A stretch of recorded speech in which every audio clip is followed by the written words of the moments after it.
Charles, your planters are gorgeous. Are there certain plants that you really like to use in your containers? Yes, there are. Petunias. I really like to try all the different new cultivars. It seems every year there's different varieties, so I don't think, maybe there's only one repeat from a previous year in my planters this year. Some are not good, but I like to try them anyway. I like to use like this salvia.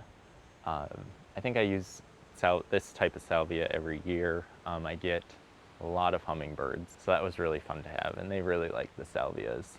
Coleus, this raspberry tart Coleus is a really unique one. Again, it's a new variety that I had to try, so I gave that a shot. Sweet potato vine is a classic container plant, so I like to put that in just to take up space.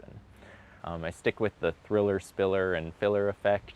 Try to get all categories there. Sometimes I overfill my planters, but some years I will do very symmetrical planters where you have two of the same on either side. This year I decided to do something a little different and I think this pot has 5 different plants. Just trying to get that background. The thriller goes in the back and then spills forward. Please tell me how you made this. So this is one of those projects that took umpteen trips to the hardware store. But I have a full whiskey barrel on the bottom here, and then there's a half whiskey barrel, just a plastic one on top of it.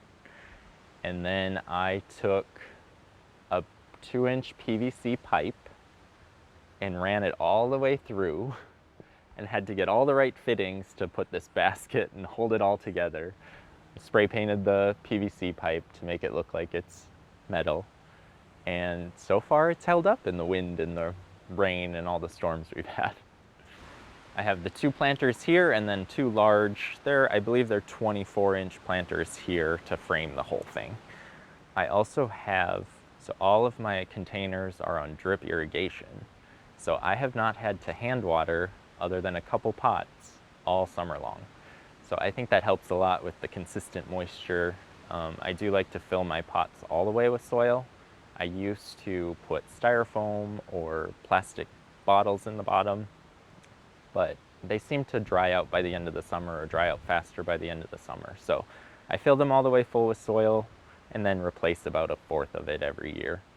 When you get your plants, do you start them yourself from seed or do you buy, or how do you do that? It's a combination of everything. I have a few like these salvias that I pointed out. I did grow those from seed. There's a few. Most of the containers are plants that I've purchased from local garden centers. I do start a lot of my own vegetables. I have a few annuals scattered here and there that I do start from seed as well. Where do you do that?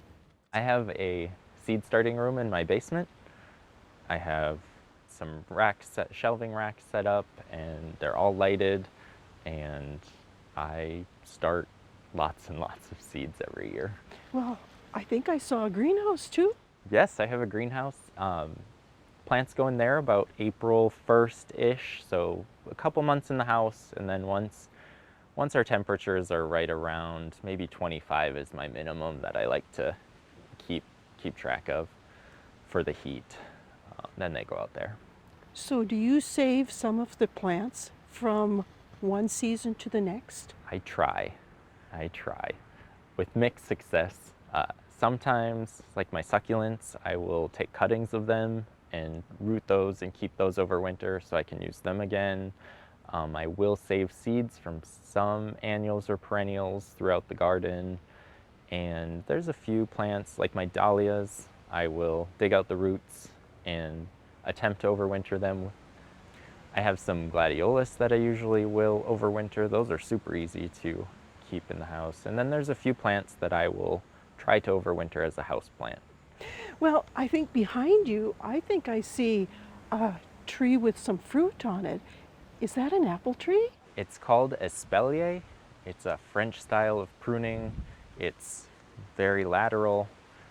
My goal with that tree was to get several different varieties grafted on it and keep it short, easy to harvest when it does fruit. I've had limited success with my grafting. I think I need to take some lessons. But I did. This year I successfully got 2 varieties on. The tree itself is a wedge apple, older variety, and then I got 1 variety that has red fleshed apples on it, and I have, believe it or not, a pear grafted onto it. Wow. Then do you have quite a bit of fruit here in your yard? I do. In my small yard, I have 9 different types of fruit, mostly tree fruit, but I have honeyberries. I'm playing with blueberries, even though they hate the pH of our soil.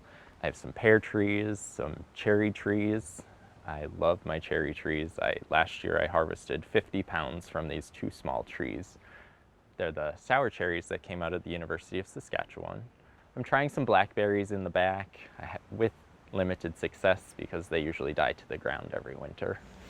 Well, you mentioned succulents. Can we see one of your succulent planters too? Sure, let's take a look. Mary, here is my succulent planter, or one of my succulent planters that I've created. This frame used to be a different type of planter.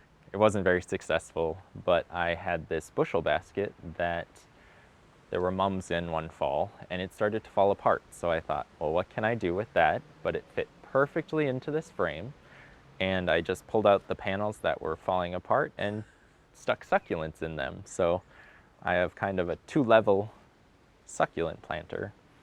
It's done really well, and I don't have to water it hardly at all. I take cuttings of this, overwinter those, and then I can bring them right back out.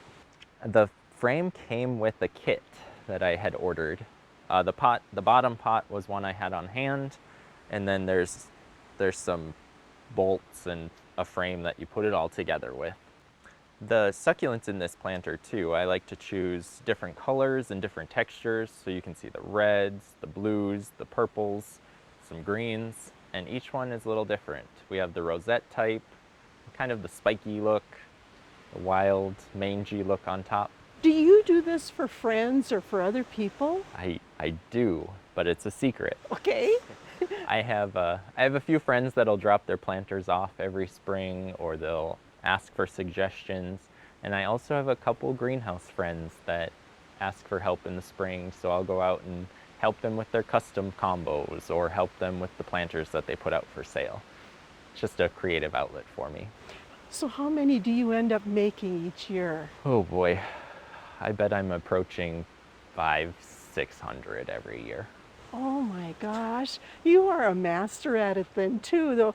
But do you have other kinds of planters that you've created? Oh, there's one that I did this year. I had a friend who had an old pallet, a big pallet, that they didn't know what to do with, but they didn't want to throw it away. So they said, here, you can do something with this. So I turned it into an herb garden. It's standing upright. I lined it with landscape fabric and just started planting, and it's turned out pretty good. So do you use quite a few herbs in your gardening and your cooking? I don't eat a lot of green things. I just like to grow things. So